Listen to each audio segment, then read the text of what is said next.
We're going to walk down to the Capitol, and we're going to cheer on our brave senators and congressmen and women. And we're probably not going to be cheering so much for some of them, because you'll never take back our country with weakness. You have to show strength, and you have to be strong. And we fight. We fight like hell. And if you don't fight like hell, you're not going to have a country anymore. If you don't fight like hell, you're not going to have a country anymore. Well, tomorrow, the Supreme Court will weigh in on Donald Trump's actions on January 6, 2021, and whether those actions are protected by presidential immunity. Also tomorrow, Trump ally Steve Bannon reports to prison for defying a congressional subpoena to testify before the January 6th committee. Bannon told Trump supporters before the riot that all hell was going to break loose. Joining me now, Dave ARONBERG, State Attorney for Trump's home district of Palm Beach County, Florida. Good to see you, my friend. So look, it is important to viewers and remind them how we got here. But will the immunity ruling come down to parsing Trump's actions that day to determine what could be considered presidential? Good to be back with you, Alex. I think the Supreme Court is going to have a divided opinion where they're going to set up some rules for future courts to determine whether a president's actions fall under their official duties or their personal, private duties as a civilian. Now, when it comes to Trump, it's pretty obvious what he did in trying to interfere with the election was not in his role as president. The White House has no role in elections. That's left to the states. But the Supreme Court can't control itself. They're going to set up this scheme that will force Judge Chutkan to then consider the factors and have a fact-finding hearing, a mini trial, if you will. So bad news is, my prediction is that this means the D.C. case won't happen before the election. But silver lining, this mini trial that I think will happen will expose Trump's actions before, during, and after January 6th for all the public to see. Okay, which ones? Which of Trump's actions on January 6th do you think can be fair game for criminal prosecution? The fake elector scheme. I mean, that is fair game. That's clearly illegal.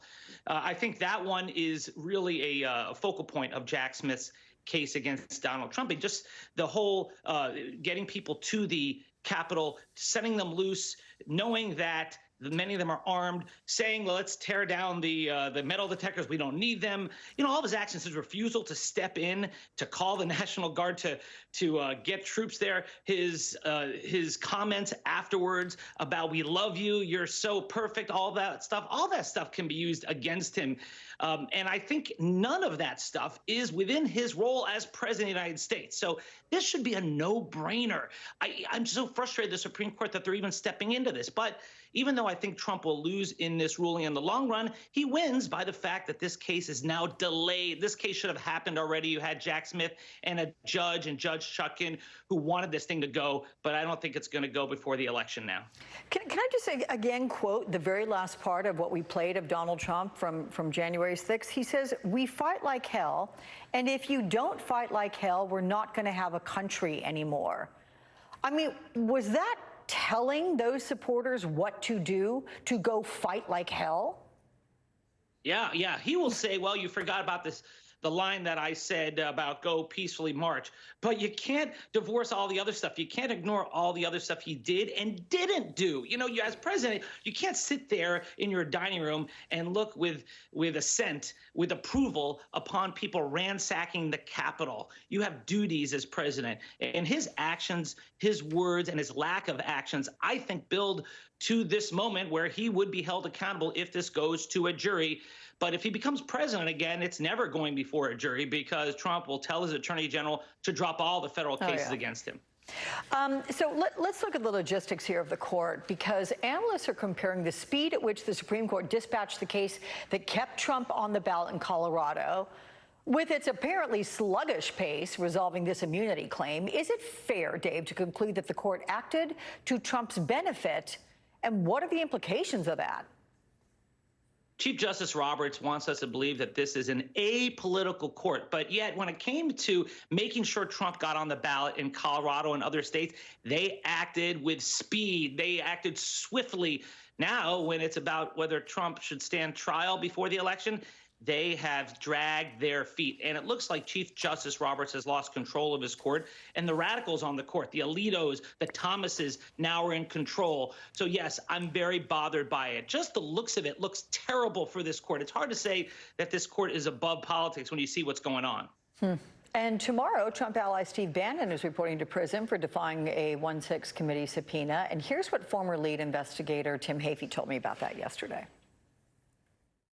Alex, we have phone records that he was in direct communication with then President Trump on January 5th, that he was involved in the discussions in advance about this political strategy to disrupt the joint session. He actually, in this very foreboding clip, which has been played again and again, we played in our hearings, says, get ready tomorrow, all hell's going to break loose. It sort of suggests that he was aware of some of the potential violence and nefarious activity that was afoot. I mean, how much does this give you pause, seeing that Bannon remains a top ally in Trump's 2024 reelection bid, Dave? Yeah, and he's getting away with it, even though he's going to prison. And I don't know if he's going to be allowed to wear multiple shirts underneath the orange jumpsuit. That's his trademark.